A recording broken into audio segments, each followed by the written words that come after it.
Ellen McCauley at Pray It Off in Syracuse, New York. And for those of you who are wondering, everything was shut down. We had a little bit of a bad weather episode last Thursday, but here we are in Syracuse, New York on February 10th.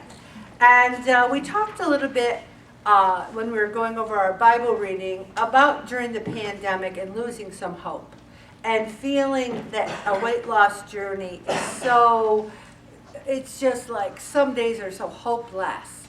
And I think we need to look at hope as it goes to our faith and as it goes to our health, because those two things are so tied together. Let's look behind the food log, and there's a little hope beyond fear. He's my friend. I love him. DJ, he's wonderful. He's wonderful. I love him. He's Judy's friend. Yeah. I have read studies that suggest some of us are hardwired for fear and negativity. And I can go around the room and I can tell you which ones of you are hardwired for fear, not fear as much as negativity. If that is true, there are people who go through life in a kind of joyless and somewhat hopeless existence. If all I see is negative consequences and I'm closed down and paralyzed by fear, there is no hope and the future is bleak. And I think some of us feel very bleak about our weight loss future. Right now I'm feeling a little bleak, and I got to kick it up and start Lent. My Lent is starting tomorrow, Lent, and think that maybe I can mix it up. I believe in the possibility of change, and I do believe that. I believe in it. And I believe in the power of the resurrection of Jesus Christ to change the most ingrained hardwiring for fear and negativity. Wow. I believe in the power of the resurrection of Jesus Christ to change the most ingrained hardwiring for fear and negativity. The possibility of change is what gives me hope.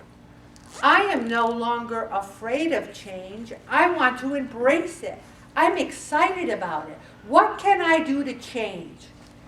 It's what gets me out of bed in the morning, and after my morning prayer sends me to work to build vital faith communities that are helping build a vital and vibrant community for all of us. What would a fresh wind of hope do for all of you, Pray It Offers?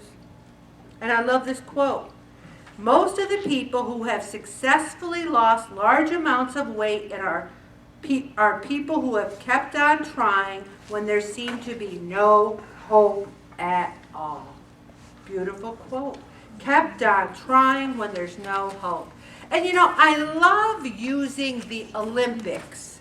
You know, when the Olympics start, the day before they begin, I do a voice text and I send it to all my children. And it's Bob and I at the top of our lungs going, ba-da-da, ba-da-da, ba-da-da, ba-da-da, and we do the whole Olympic theme. And my children record their own voice text and send it back to us because we are Olympic fanatics. And I love it with a passion. And I love the DVR because you can fast forward through, and there is a lot of filler, and when you work full-time you have to fast forward through the filler. But I love the Olympics because it says so much about our weight loss journey.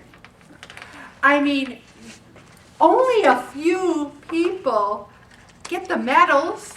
So are all the other people losers?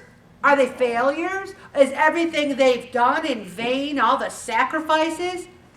Or is it that journey? You know, do they say, you know, I want to practice my snowboarding and go up and do a lot of flips, but right now I'm going to have donuts. I don't know. I think they set aside the donuts and do the practicing.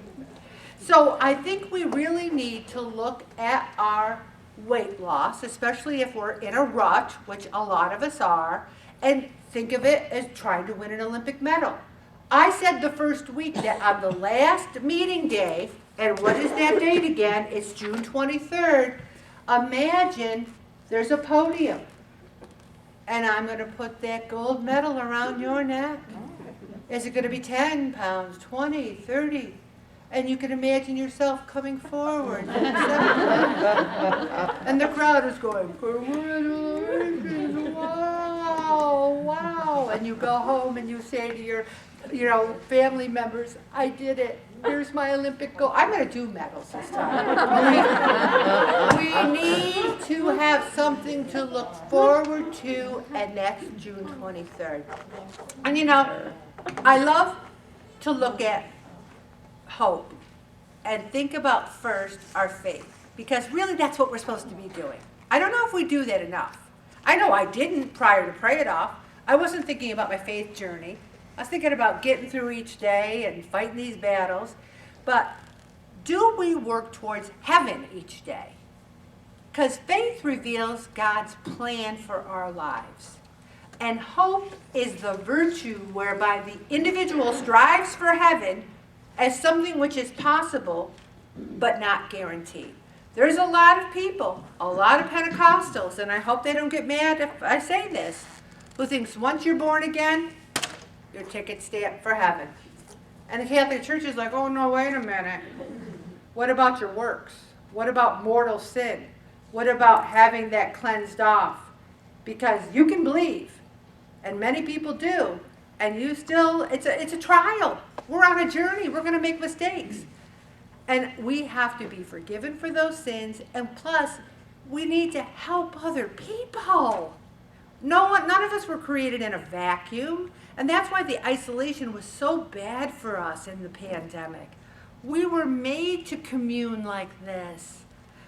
You could go home and watch the blog, but it's not the same. It's like my first concert was Jethro Tull. I mean, I could put on them singing, but it's not the same as sitting there at Cornell University as a sophomore in high school going, where am I? What am I watching? And they're up there going, sitting on a park bench. And I can still sing every word. I know every word to every Jethro Tull song there is. And it's not the same. You have to be there in person. That's why isolation's so bad. Let's go back to heaven.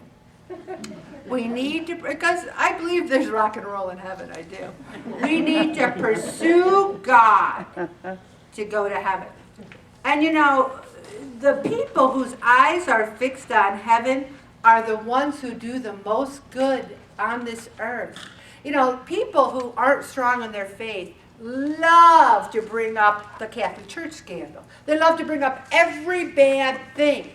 Well, how about all the good things that people of faith have done in this world? The Catholic charities, a million things. I can't even talk about all of them. Of the English evangelicals abolished the slave trade. They were the first ones that did.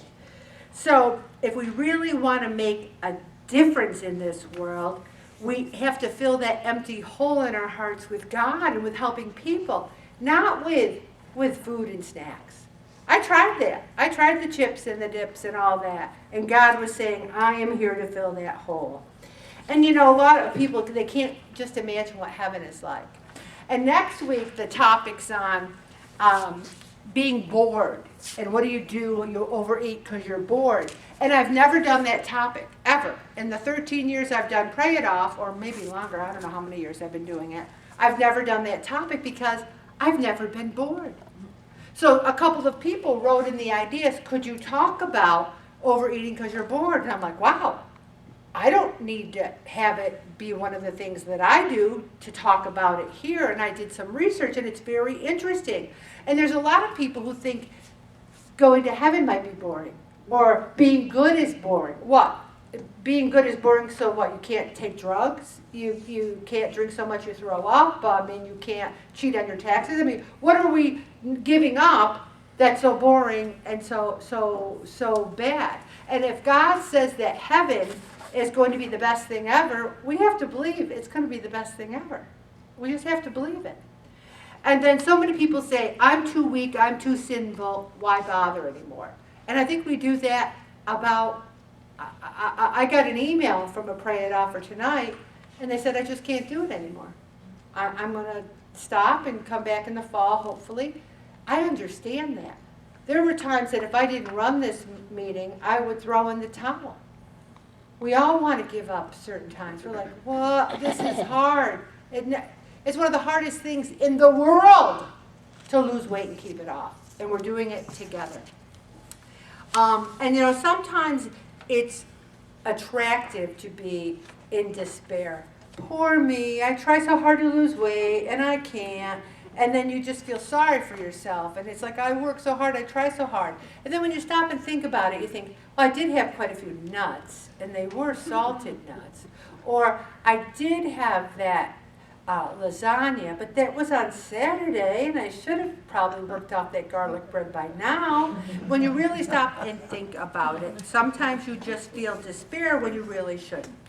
Also, it says, we look for things to distract us. So we just don't want to deal with life, deal with our weight. And there's so little silence today. And you know, I like silence. I'm a very talkative, very outgoing, big personality person, and I really like silence sometimes. On the way to work, there's no music, complete silence, because I just need some silence sometimes. And it's funny, there's a lot of people who play a lot of music, or they do their homework with rap music on. Oh my gosh! I could never do my homework with music on, ever. I had to have it completely silent. As a matter of fact, I put toilet paper in my ears so I wouldn't hear my dad watching TV. I had to have it silent. So, God won't force you to choose Him. You have to do it with your own free will. And I love this. The key to eternal youthfulness is hope.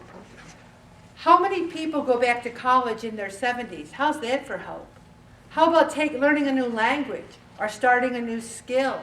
Or like I told you, I sent in poetry and they're making a poster out of it, and I'm 67 years old and I'm thinking, wow, that was so much fun. I had hope maybe that they'd pick me, and they did. But would I not have had fun if they didn't pick me? I still had fun. You know, or maybe there's a photography contest, and it was so funny because they wanted to have scenes of Syracuse. Did I tell you this story already? Well, anyway, they wanted you to send in pictures of scenes from Syracuse, and people were sending in cardinals in the snow, and they were sending in all these beautiful pictures.